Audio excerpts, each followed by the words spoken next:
Isang cartel boss ang napatay. Pero bakit parang lalo pang nagkagulo ang Mexico?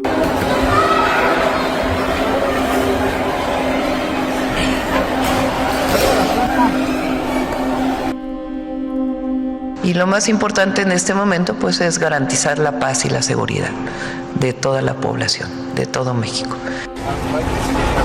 Nuestro pésame a las familias de elementos que el día de ayer perdieron la vida.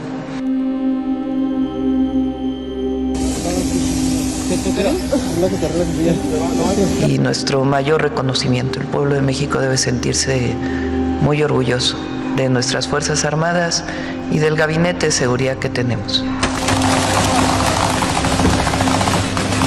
Noong February 2026, napatay ng Mexican forces si Nemesio, El Mencho Oseguera, ang leader ng Jalisco New Generation Cartel.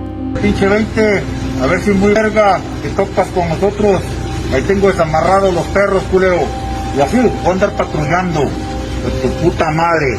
Isa ito sa pinakamapanganib at pinakamakapangyarihang kartel sa Mexico. Pero imbes na tumahimik ang sitwasyon, mas lalo itong sumabog. May mga highway na hinarangan, may mga sasakyang sinunog, may mga engkwentro sa iba't ibang estado.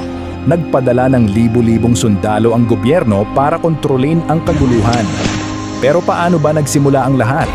Balikan natin ang 1980s.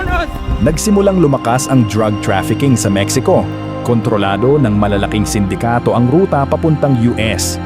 Noong 2006, nagdeklara ang gobyerno ng matinding kampanya laban sa droga. Dito, nagsimula ang Mexican Drug War. Pero imbes na matapos, mas dumami ang grupo, mas lumala ang agawan ng teritoryo.